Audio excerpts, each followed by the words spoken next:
Movie buff specialist Phil and John are back, counting down our favorite 100 movies of all time. And today we are talking about number 65. This is our 36th episode of the series, How the Time Does Fly When You're Having a Good Time. We're talking about my number 65, Raging Bull, and John's number 65, 10 Cloverfield Lane. Two very different movies, but two movies that have one has a following because it's Martin Scorsese. The other one has quite a cult following of late, but not really the sizable one that I would have liked for a movie of this stature. I think it's kind of gone overlooked in recent years, mainly because it was followed up by a movie that neither one of us has seen, but that got really, really terrible reviews, The Cloverfield Paradox, which kind of, I think, brought this one down a little bit. But anyway, John, welcome back. How's everything going? It's going great. It was a good 5 days of watching movies the last couple of days. I finally got through the Pierce Brosnan era of James Bond movies, so I don't have to watch the best era garbage anymore. So, and we have a couple of great movies to talk about tonight. Yeah. So I actually have to go back and look and see what my favorite movie of the week was, because I honestly can't remember. I feel like I watched a bunch, but I don't know if I had any 4 stars in there. But I had definitely seen 10 Cloverfield Lane before. This is the first time that you had actually sat down and watched Raging Bull. So live up to expectations? I don't know what expectations I had going into it. I'm not boxing movies don't do it for me. Mm-hmm. I'm not very high on Rocky, and I got about an hour and a half into Raging Bull, and I was like, yeah, this is pretty good. Like, De Niro and Pesci are doing great here. I kind of felt like that Scorsese feel where it's like, okay, it kind of feels like it's dragging a bit. But you get to the last 45 minutes of this movie, and it completely makes the movie, and it's so much better than I expected. Yeah, and we could start with Raging Bull. It doesn't really matter. I mean, 10 Cloverfield Lane is probably where we should start. But let's start at Raging Bull, because the thing with Raging Bull is he made an art movie out of boxing. This is an art movie. Like, that's the thing. Scorsese has never made an art movie except for this one, in my opinion. Yeah. Like, his other movies, they definitely have artistic elements. There's no doubt about it. Taxi Driver is an artistic movie. There is no denying that. But this movie literally has like elements that you would see in like a straight up like 50s Bergman movie or something. This is an artistic movie. The way the boxing scenes are shot, they are not shot to be realistic. They are shot to be almost like, what would he be imagining in this moment as he's taken the dive? Or what is he imagining as Sugar Ray is about to knock him out? Like, this isn't meant to be realistic, but everything is black. And it's just this just brutal cinematography. It's a beautiful movie, and it's all done so purposefully with the slow motion shots. And I think that Kathy Moriarty in this movie is probably the best female character he's ever made, other than what's her name in Alice Doesn't Live Here Anymore. But this is probably the best female character he's ever had in any of his movies across the boards. Because if there's one thing that's pretty well known about Scorsese movies, is that they're like an all boys club. It is very much a, Raging Bull, Goodfellas, Taxi Driver. These are movies. Silence is, I don't think there's a woman in Silence. Is there? I don't even know. But if you start to look at these movies, they're very man movies. Mm-hmm. And yes, this movie does feature a man who beats his wife all the time. But Kathy Moriarty's character in this movie is so well developed, and the way that he shoots this character with the different shots, and like he gives such a sensitivity to her that you don't normally see from Scorsese in his movies, because he's normally so focused on like the gritty gangster aspect, but he doesn't lose that Italian aspect in this movie, despite the fact that he is taking a second to really appreciate Vicky LaMotta in this movie. Yeah, that's a very good point, because I hadn't really thought about it, because I don't know, it was just something I wasn't realizing, I guess, when I was watching Scorsese films, just like the absence of female characters. But you're very right. This is a very prominent female character in this movie who really kind of helps define every different era depicted in this movie. Mm-hmm. And it is so pivotal to the plot of what's going on, and to the relationships between Jake and Joe, and everything. It's just it's really interesting to see a female focal point in a movie that doesn't seem to have a female focal point at first glance. Well, yeah, and really, while she's obviously not the main character, not even the second character. And sorry, I'm getting the hiccups here. But while she's not either of those characters, everything in this movie revolves around her. Because Jake LaMotta is so driven to win the boxing title that when he's out of control of it, he has to control her because he's got nothing else. And his paranoia is just so extreme in this movie. And I say this, I feel like I say this every week because I'm always picking my favorite movies. But while a lot of my, best actor or whatever, like it's normally based on like preference, personal preference, this really could be the all-time like great performance. Like if you took like 100 critics and said, what's the best male performance in a movie? This would probably come up in a lot of top 10s because this is such a physical performance. It's such an annoying performance, but every single emotion that you need to see from Robert De Niro in this movie is there. And it is just a brutally honest portrayal of Jake LaMotta. And the fact that Jake LaMotta was a consultant on this movie and they still were able to make this as realistic and as like brutal as they did speaks volumes about the power that Scorsese and De Niro had at this time, because they were able to have a guy come in and be a consultant and still make a movie that made him look like a piece of shit. I mean, it helps that he had already written his memoirs about it, and they were just pulling from that anyways. So everyone already knew he was a piece of shit. But yeah, to have such a high-profile film made about someone who is providing all of that assistance to the production of, it's a pretty big deal. Yeah.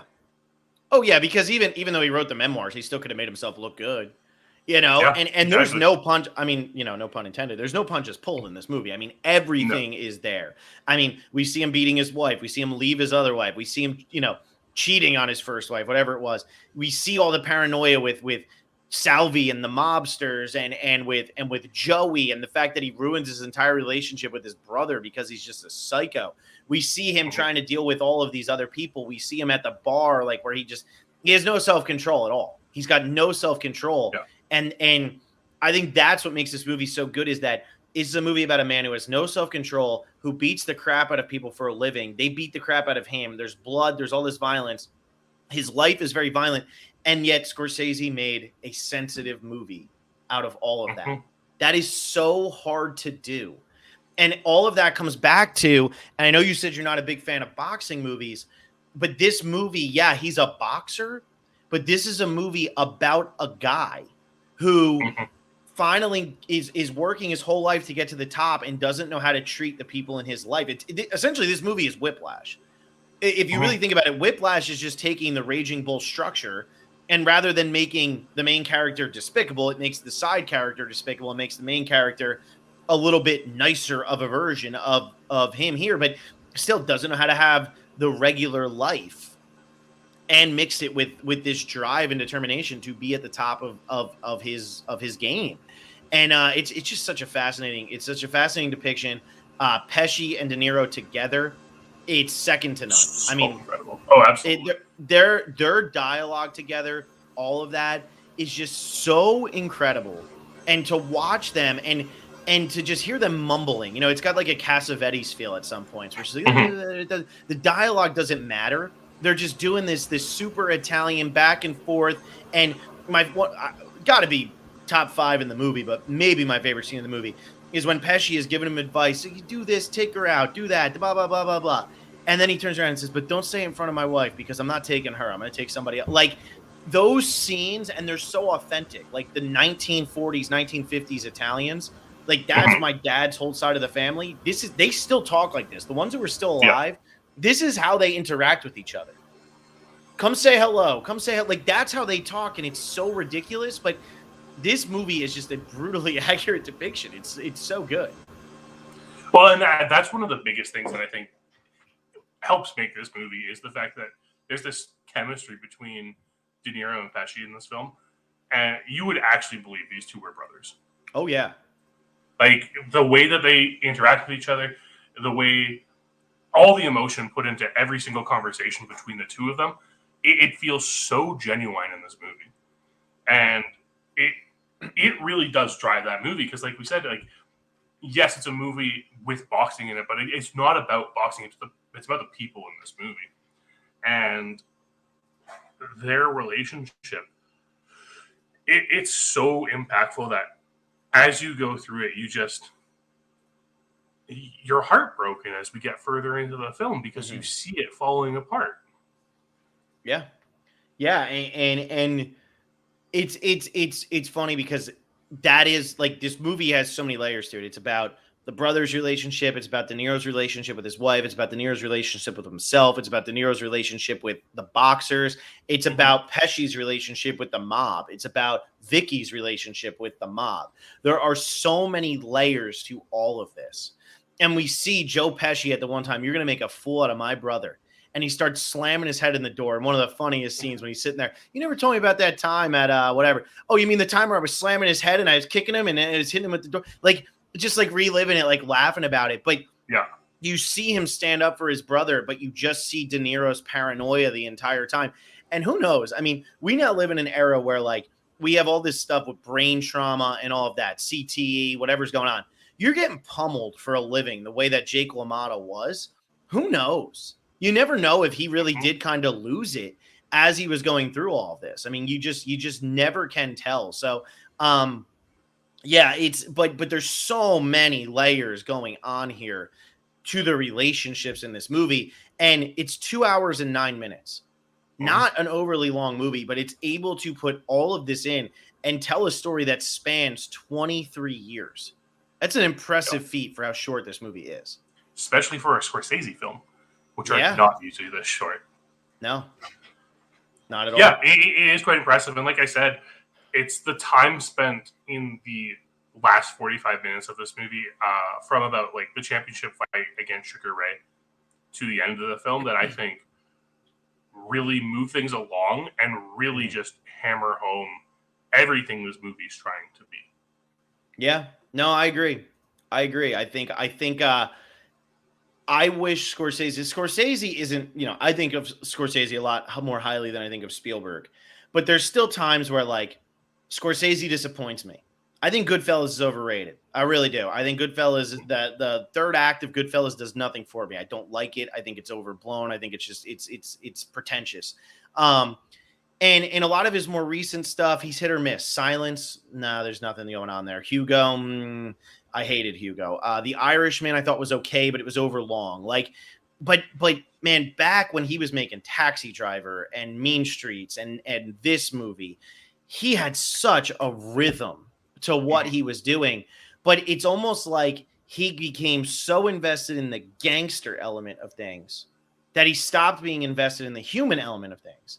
And then when he tried to come back and start making these more human movies like The Irishman, like Hugo, and like Silence, he almost forgot how to do it, in my opinion. Like, he almost started to lose his touch that he had, almost like Raging Bull came out 41 years ago, which is unbelievable.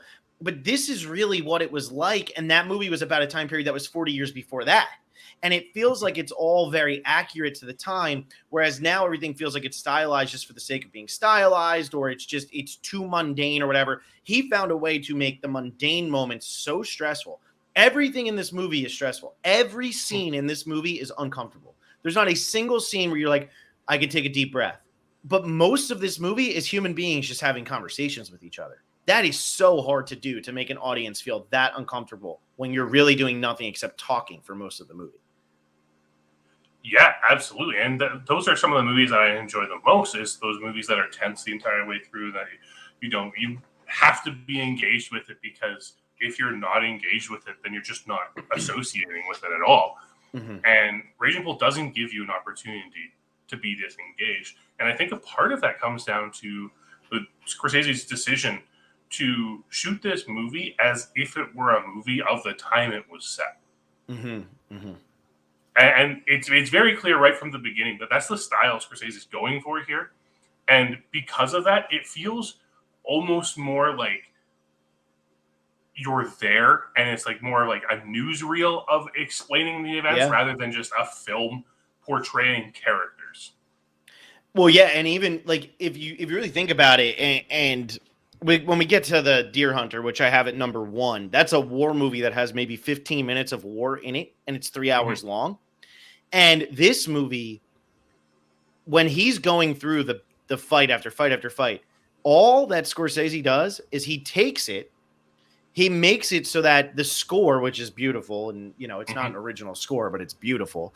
He plays that, and he just puts up the name of who the fight is and who it's and what date. That's it. And then it's just quick punches, move on to the next one, to the next one, to the next one. Because ultimately, while this is a boxing movie, it's not about the boxing. Like, it is not about that. We just get to see him get in a ring and take out his frustrations from his everyday life and how he feels like he's got no shot at all of this stuff. We get to see him go and do that just because. But we rush through a lot of the boxing moments to get to the stuff that's important, which are the relationships in this movie. Yep. That could turn off a lot of newer audiences who might be expecting something else. But to me, that's why this is the greatest boxing movie ever made. Yeah, and even the boxing scenes that are shown, like the montage between the boxing fights and just Jake and Vicky's relationship as they get built up to marriage. With the old school footage, with the video, it's incredible. Yeah, absolutely one of the best montages in all of cinema history. Yeah, that is one of the most beautiful parts ever. And that's what I'm talking about. We're seeing the fights, and then we're seeing, oh, look at us. Now they got kids, they got this, and blah, blah. But it just keeps moving. And now what does he do when he doesn't have the fighting? He's gaining weight, and he's doing what does he do now? And that's the only part of the movie that has any color in it. Is that part, is when he's actually looking through him growing there. And it's almost like that was the part that gave him life, but he just rushed through that part because it was, let's get to the fights. And it's beautiful. I mean, it's so well done. And overlooked though. Like that's a type of thing that's overlooked because that's not really Scorsese. That's not really what he does, those types of moments right there. No, or like the moment where like the microphone's descending in against the black backdrop.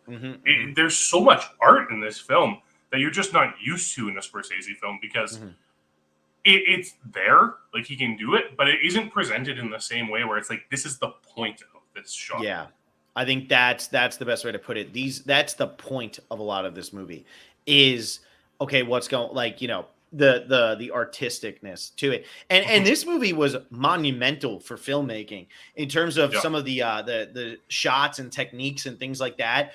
This was one of the first, and I know like Rocky came out 4 years before this, but this was one of the first like boxing movies where like Scorsese's in there in the ring. And like, if you ever watch a making of Raging Bull, the way they shot the fight scenes, which they whiff on like 90% of the hits.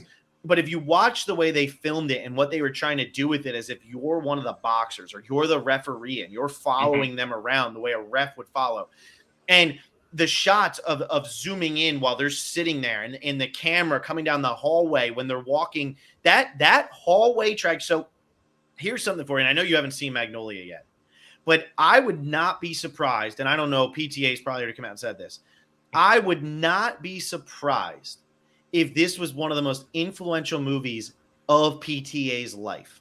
Because at the end of the movie, it is literally the ending of Boogie Nights when he's standing there talking to himself. I mean, that's the ending of Boogie Nights, although Boogie Nights has a bit of a bigger moment at the end there, if you will.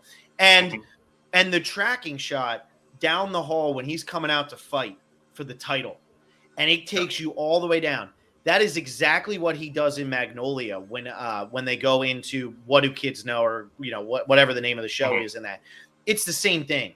And to see that affect an auteur the way it did, and to see all of these things, I mean, you could just go right down the line of the people that this movie and the shots in this movie influenced. It is all of the big names in movie history because this was the first movie that was doing these kinds of things, at least to the mainstream.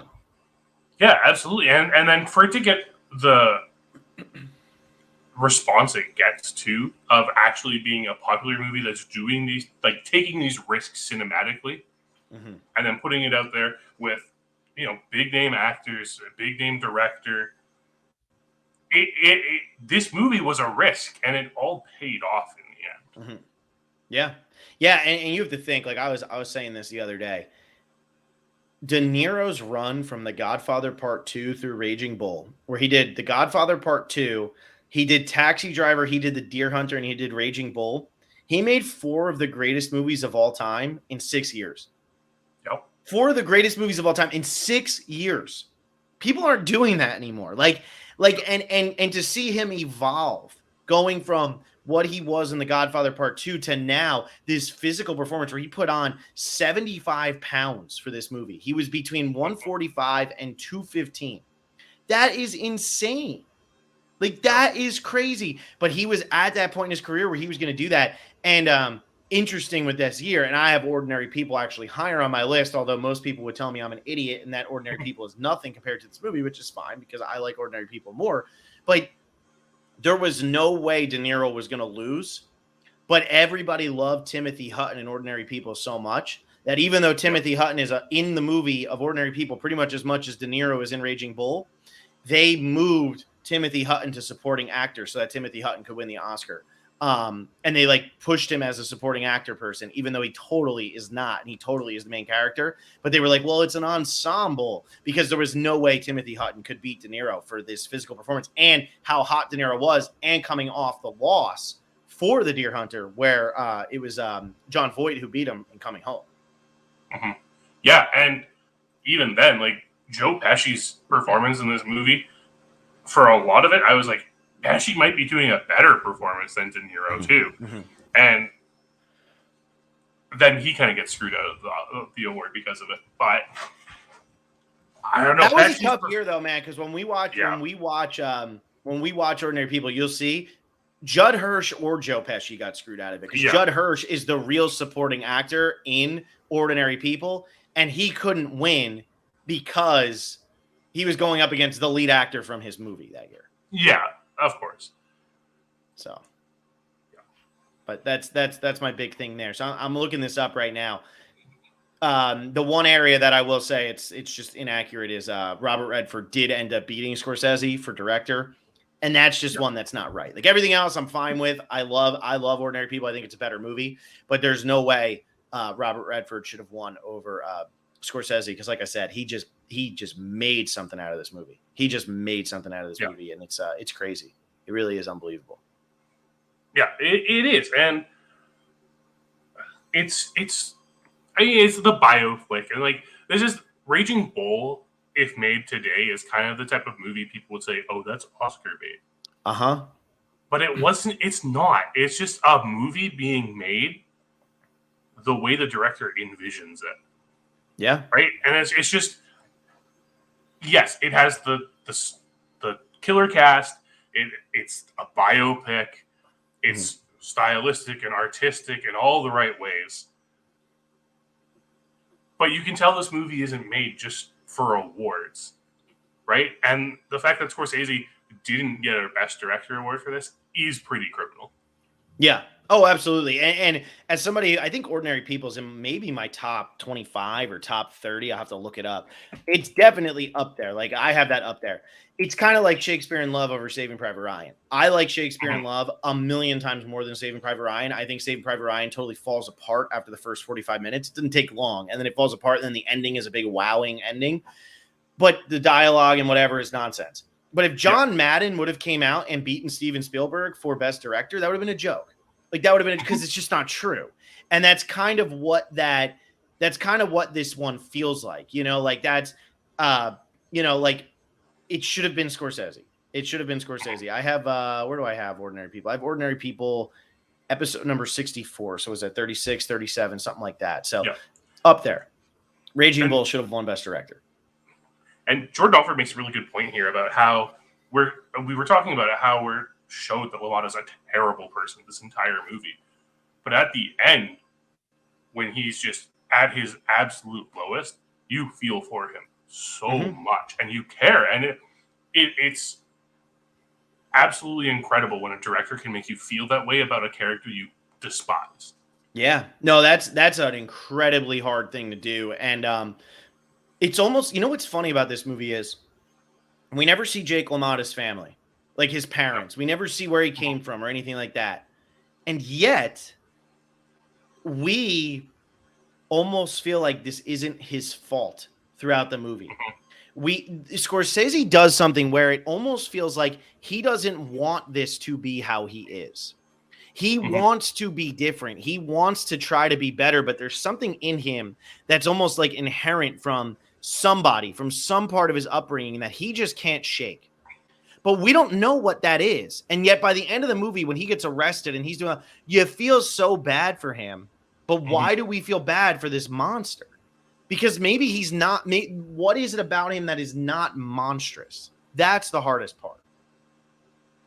Yeah, and I mean, even now, reflecting on it, like you said earlier, we know so much more about sports science now, and the fact that there were definitely multiple concussions through LaMotta's career and everything, and we now have a better understanding of how that impacts a person as a character, and Scorsese seems to capture that through De Niro's performance in a way where it just translates really well without having to be said. I agree.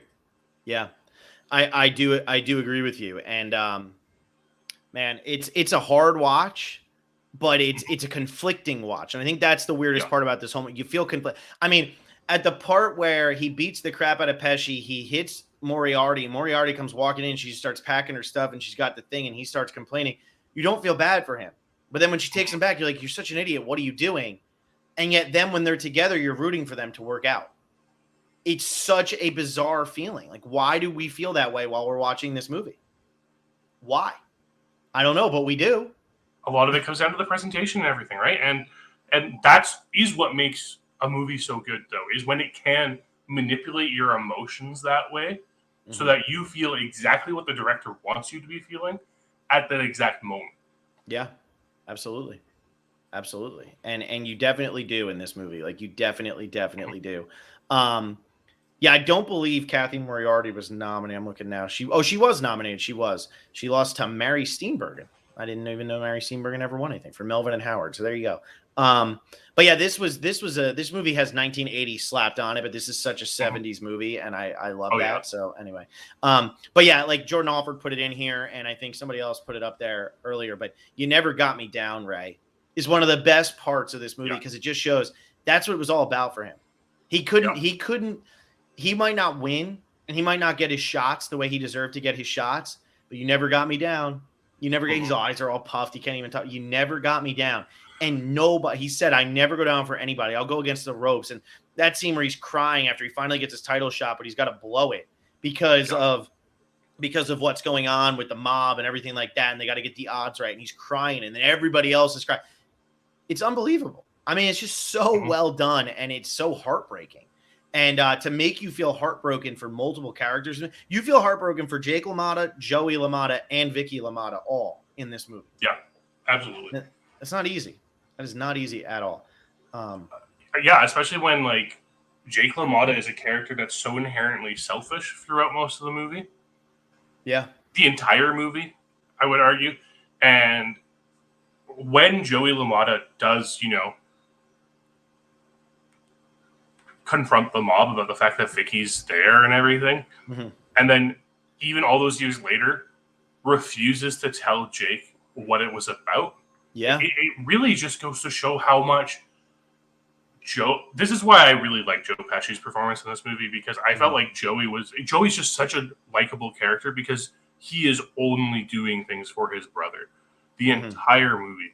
From the very beginning, from the first scene we see Vicky. And he's like, No, like Jake, leave someone for me. And to have him still, just be there for Jake the entire movie up until literally the last point where he just can't take it anymore. It's just so admirable to see him care so much about taking care of his brother and making his brother's dream come true.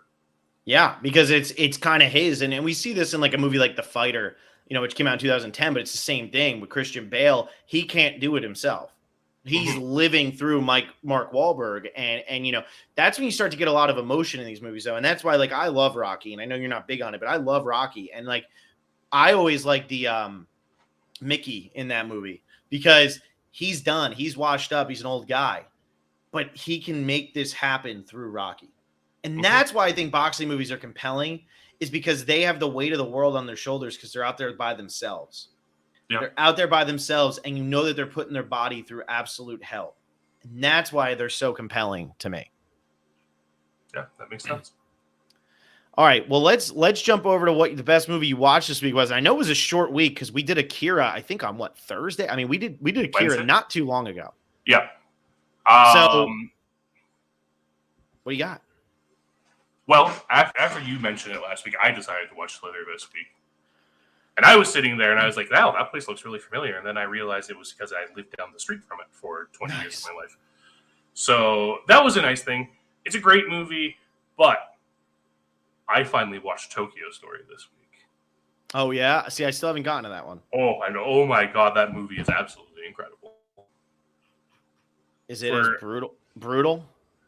No, it's not brutal at all. I mean, it kind of is, like, emotionally. Well, like, sad. That's what I mean. Yeah, that's why I haven't watched it. but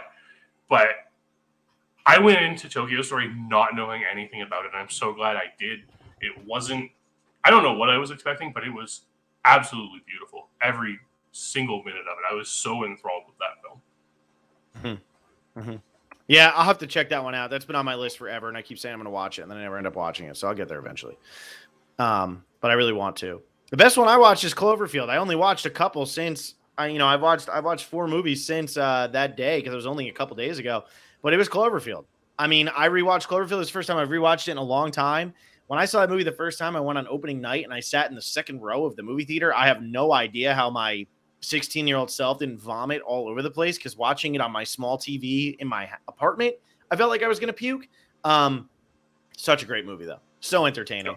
The fact, what I love about that movie is the how Godzilla was all because of, like the bombing and the nuclear bomb and all that. And this movie is pretty much like doing the same thing, but with 9/11. It's very fascinating. Some of the shots and the scenes and all that it's really, really fascinating. So, but that's a good transition to 10 Cloverfield Lane, which, John, is your movie this week. So what do you got for me on 10 Cloverfield Lane? It is. 10 Cloverfield Lane is a really interesting one for me. Like I said earlier, I really do like suspenseful movies and the thriller genre. And when it's executed well, I think it has the potential to be one of the best genres in all of filmmaking. And 10 Cloverfield Lane absolutely delivers on that. There is not a moment where you feel relaxed in this entire film. A lot of it comes down to, again, it's a small ensemble or it's a small cast of 3 people essentially. Mm-hmm. And I've already gone on record many times saying how I love these small, close cast movies because it really doesn't leave a lot of options out there for the film. Mm-hmm. It has to be shot well and it has to be acted well and it has to be written well in order for it to make an impact. And 10 Cloverfield Lane does that. Part of that comes from the fact that this wasn't originally pitched as a Cloverfield sequel. Yep. And it was just the movie itself with no tie into anything. But a lot of it comes down to John Goodman and Mary Elizabeth Winstead's performance in this film. Yeah, I mean, their performances are phenomenal, and I'm actually trying to look up right now because I know John Goodman wasn't nominated for a thing that year, and that was that year that Mahershala won for Moonlight.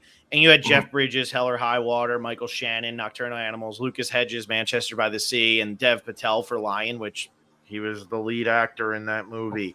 But while you have all of that going on, like John Goodman's performance in this is downright terrifying. And what I really like about this movie is it never lets you in on whether John Goodman actually was like a murderer, what he was using this bunker for otherwise. Like it gives you enough of, was he kidnapping women and keeping them down there? Maybe. He definitely gives off that vibe a little bit.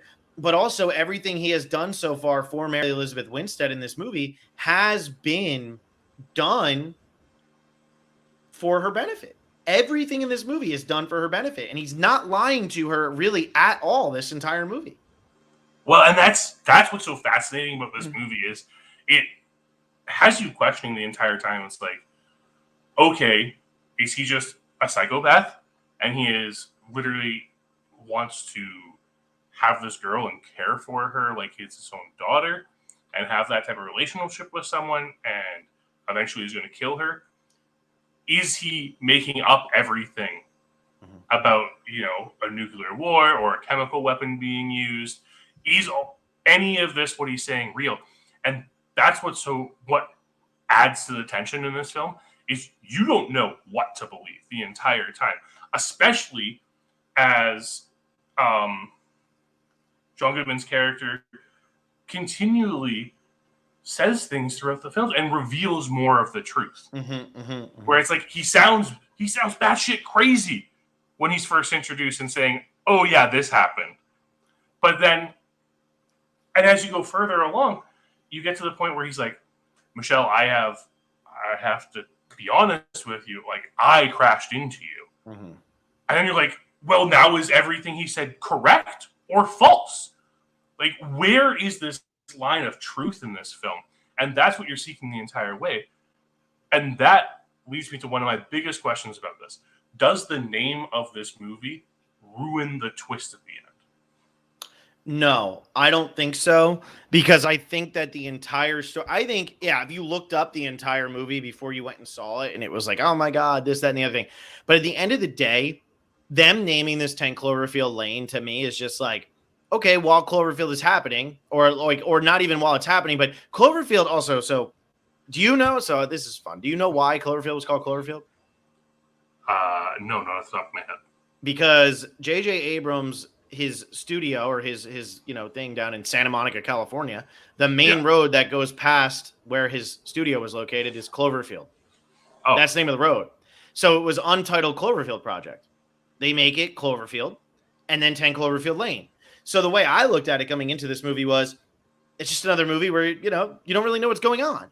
Now, granted, do I think that some people think that the ending totally actually ruins this movie in general, not because of the name or anything like that, but because it gets like that.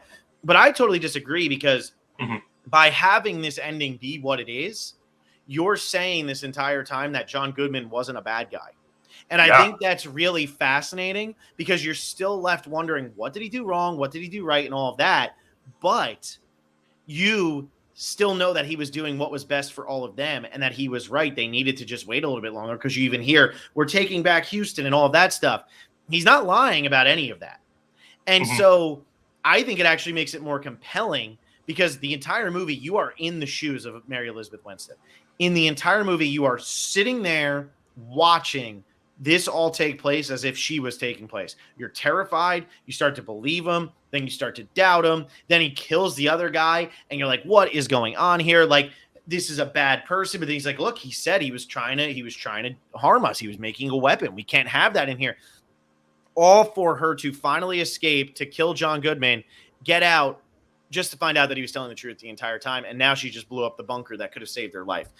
I think it makes it more interesting. Some people might find it annoying, but I disagree. I absolutely agree. And I think one of the interesting things, like I said, this wasn't originally written as a Cloverfield sequel. The studio just knew that was the way to market this movie. And I'm going to be honest, this is a movie that I would have seen no matter what. I agree. But having the name 10 Cloverfield Lane, because if I remember correctly, this was released the name of this movie was given out 2 weeks before it came out. It was really short, right before this movie was released, that it was revealed this movie is called 10 Cloverfield Lane. Yeah. And at that point, I was like, I have to see this movie. Yeah, this was definitely marketed as a what's in the box kind of movie, where J.J. Abrams always tries to keep his audiences guessing, and that's really big for him. This was definitely marketed as that type of thing. So yeah, they kept everything under wraps as much as they could, which I think added to the mystery of this movie because you didn't know what you were coming into necessarily. And why John Goodman? John Goodman always plays the good guy. I mean, even in The Big Lebowski, where he plays a weirdo, he's playing a funny weirdo. In Barton Fink, where he plays a weirdo, he's playing a funny weirdo. In this movie, you don't really know. And it's so why is it him? And the fact that it's him and Mary Elizabeth Winstead, who really isn't popular, even though, for some of us with Scott Pilgrim vs. the World and all of that, we love her, but she's not very popular for it to be them. And then the other guy whose name I don't even know, That's a hard sell, but also you created such mystery around it that now I want to know. And honestly, when it's called 10 Cloverfield Lane, I want to know how it's connected. Yeah, exactly. And I that's why the marketing, I mean, the marketing for the Cloverfield franchise as a whole has been incredible. They were really good with it. Cloverfield, the original Cloverfield, is one of the biggest viral marketing campaigns we've ever had. Mm-hmm. With there was an AR game made for it, mm-hmm. where they created fake websites of all these other things so that you could lead to it. It led you to everything, and it led you to videos of the monster, glimpses of the monster underwater and things like that. And then for this one, they just held it back long enough. They held it back long enough, and they're like, bam, this is a Cloverfield movie. And then even the Cloverfield Paradox, which is awful, dropped right after the Super Bowl. Yeah. Right? It was billed that way. It was like Netflix was like, yo, this is dropping as soon as the Super Bowl is over. And a lot of people watched and were disappointed by that movie because of that. Yeah. So, and the expectation is so high now whenever Cloverfield or J.J. Abrams are attached to anything, unfortunately, for J.J. Abrams. Well, maybe not after Star Wars, but... Well, that's what I'm saying, though. But again, yes. The expectations were so high because J.J. Abrams was attached to it. And that is going to carry you a long way towards your disappointment when he doesn't live up to the hype that you wanted him to live up to. Because he did so many great things early on. He made Star Trek into a main, Star Trek was always mainstream, but he made it into not just a pop culture thing for nerds. He made it into something for everybody. So I mean, trust me, I definitely prefer Star Trek as a pop culture thing for nerds than I do J.J. Abrams Star Trek. But I get what you're getting. But you get what I'm saying. He made it so that it was palatable for anybody. Yeah. And he made Cloverfield palatable for anybody except for those with motion sickness. And 10 Cloverfield Lane is a very palatable movie. This is a captivity movie at the end of the day. That's all this movie is. It's a movie about being held captive.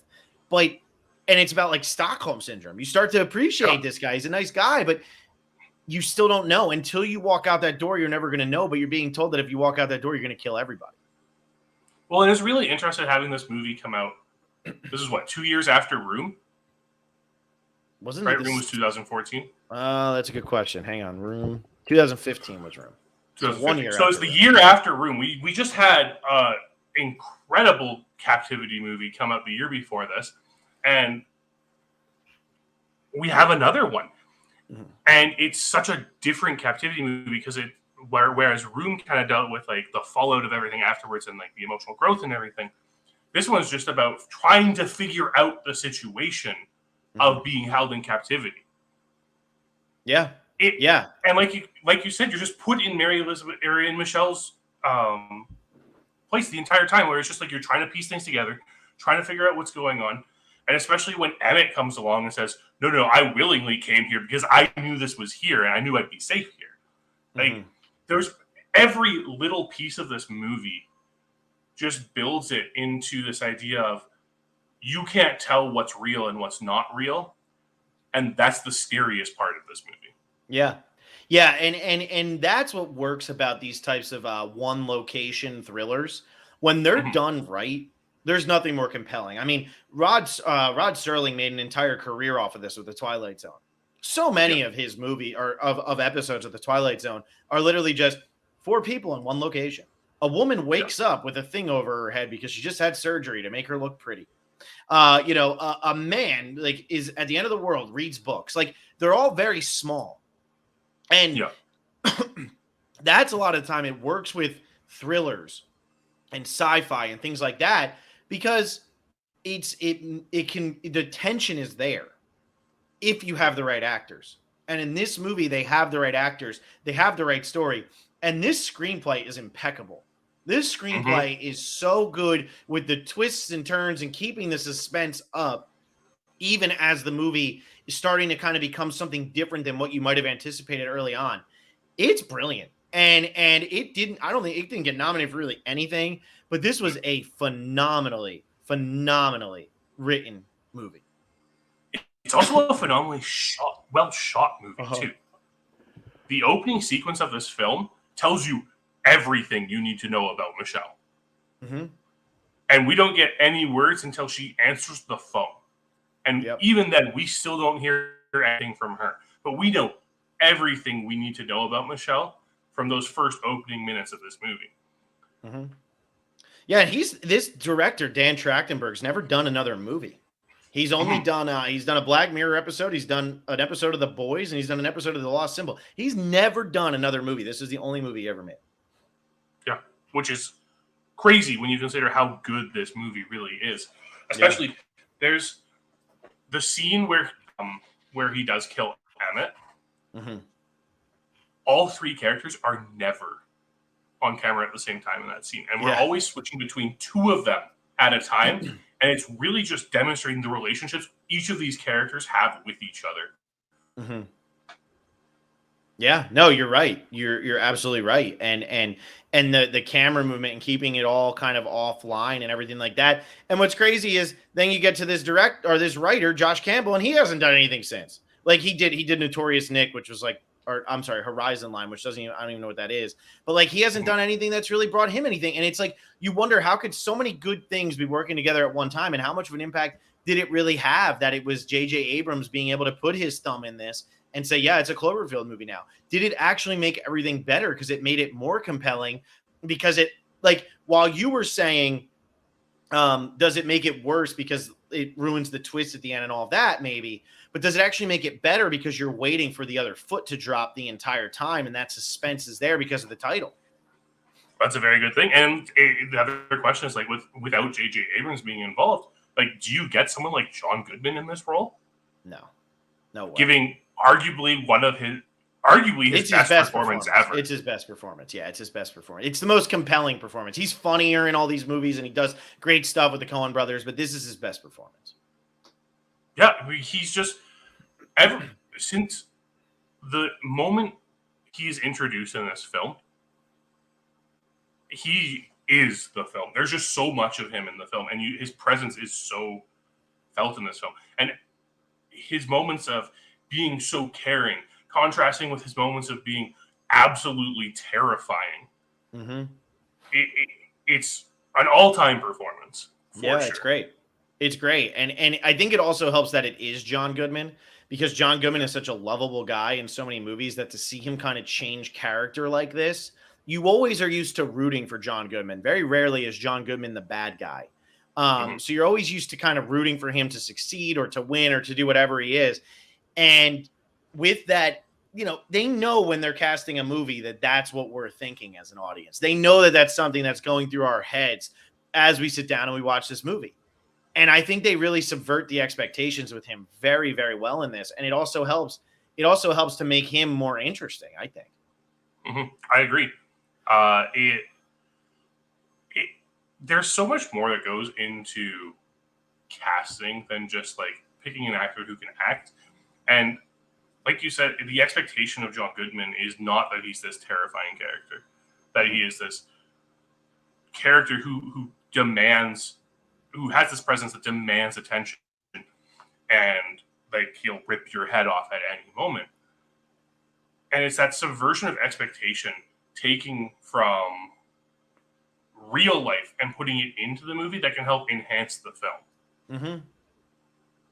Yeah, and I think Mary Elizabeth Winstead being unknown to major audiences at this point also helps, because we don't really know this person. This isn't Jennifer Lawrence where we're saying, oh, like, we know she's going to be fine. Like, there's an idea in this movie that, like, maybe Mary Elizabeth Winstead gets killed before the end of this movie. Like, it wouldn't have shocked me. It wouldn't have shocked me at all. You could have easily have reversed who gets killed in that scene.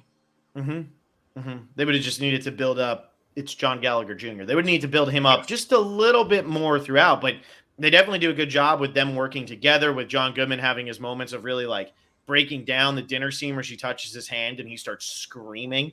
I mean, there's some intense moments in this movie. And I don't know.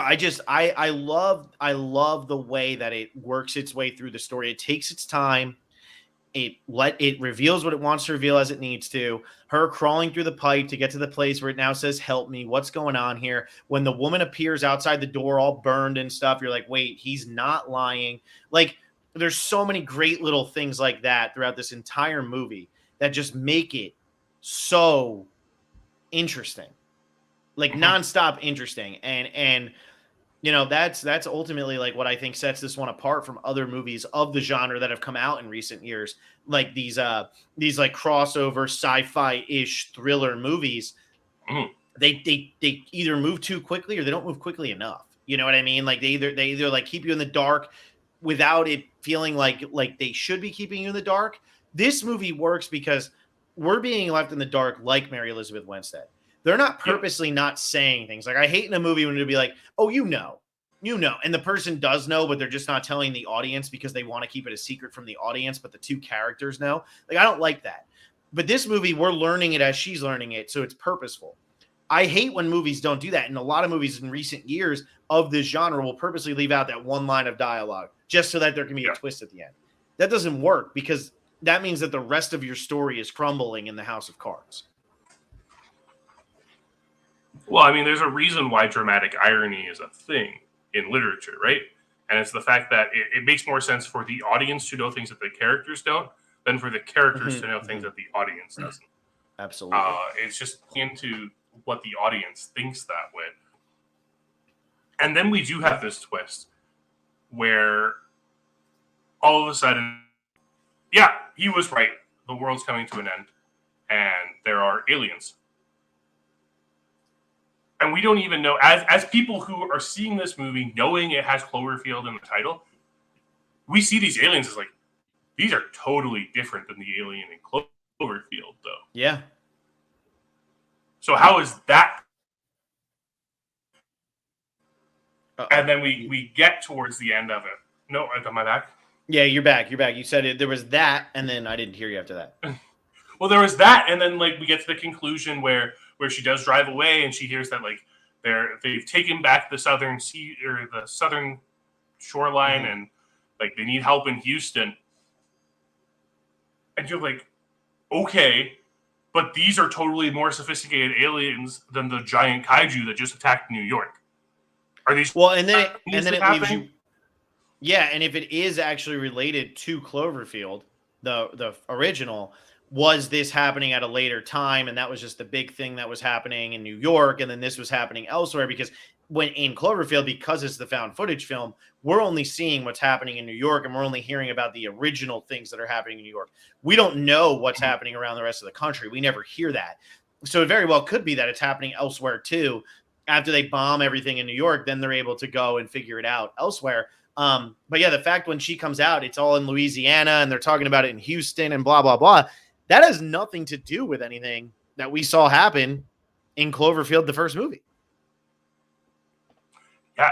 And that is another aspect that I love about this, because for like, it's kind of a very separate sequel, as we like, it's not really a sequel to anything. It's more just like in the same universe vaguely. Yeah.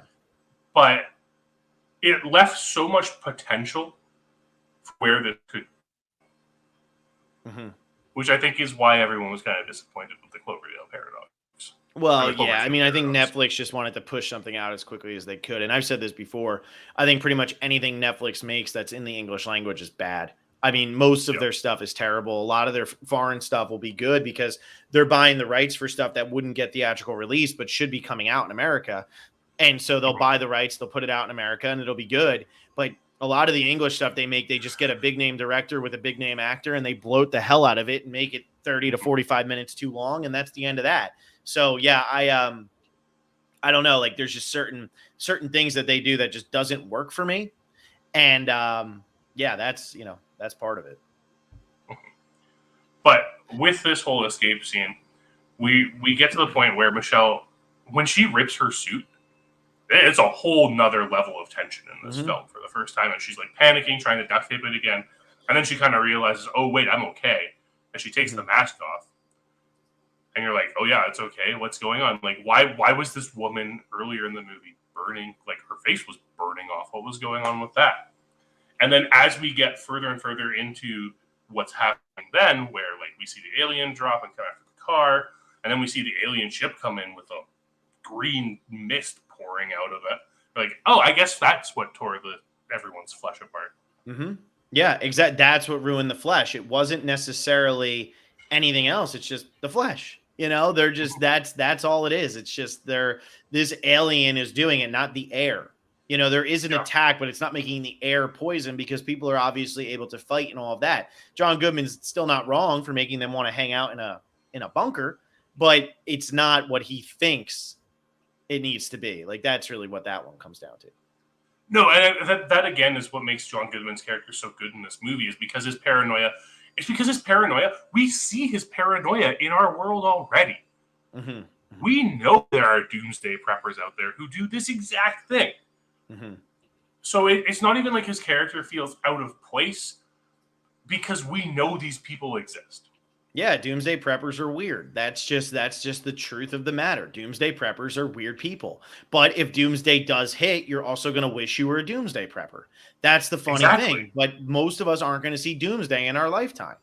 But if you've been prepping for it and it hits, you're going to look like a smart guy. And that's what he says throughout this whole thing. Like, you're all going to wish that I was here. Mm-hmm. You know, you're going to wish you were on this side of the door. But it's that compelling thing of, everybody looked at you like you were crazy the whole time. And now you might not be crazy, but of course everybody's going to think you're still crazy if they're inside with you and didn't actually see what happened outside.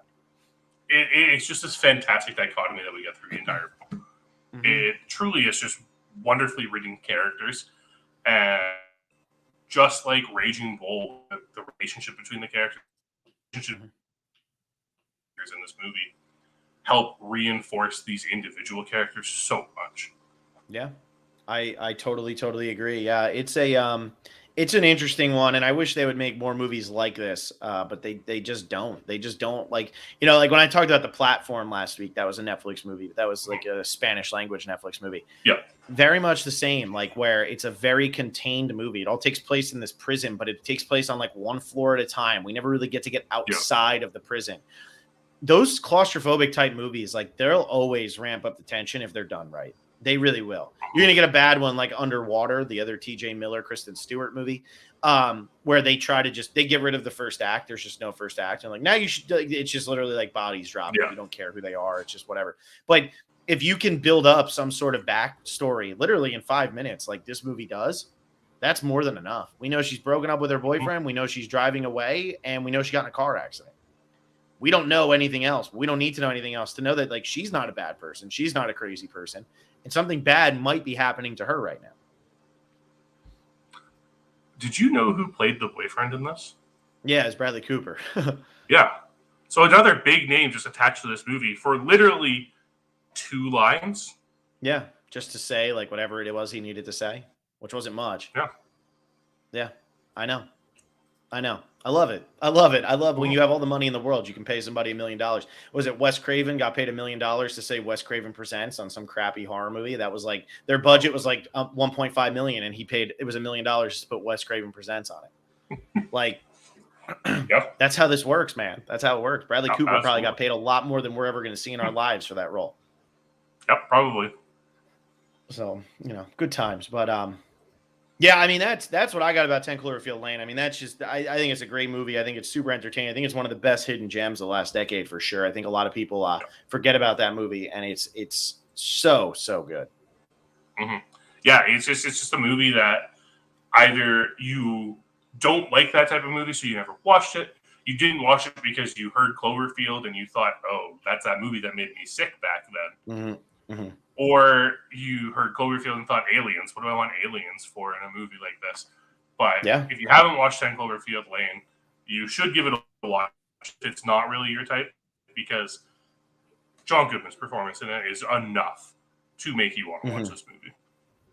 Yeah, I'm looking. I did my top 100 of 2010 to 2019, and I had 10 Cloverfield Lane at number 57. That's where I had it. So, but you know, everything around it is like a 4-star movie. So, in my opinion, so that, you know, there it is.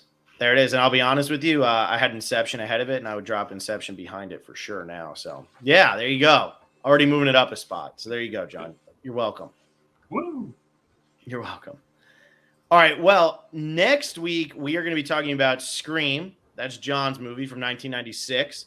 And we're going to be talking about The Tree of Life, which is 2011. Two very, very, very different movies. One that is making fun of the tropes of horror movies, and the other that is just cinematography, and whispers. So, yeah, that'll be a fun week. Two very different movies. One to make you think deeply about yourself. One to make you think deeply about the state of horror movies in the mid-90s. But that's what I got, John. What else? Anything else? Anything else before I say goodbye here? Nope, nothing else for me today. All right, guys, we'll probably be back in about a week. It definitely will be next week. At least I can tell you that. It'll definitely be next Monday or Tuesday or Wednesday. So you have at least 7 days to get in some movies and get in Tree of Life and get in all those fun things. And we'll be back then to talk to you all about Tree of Life and Scream.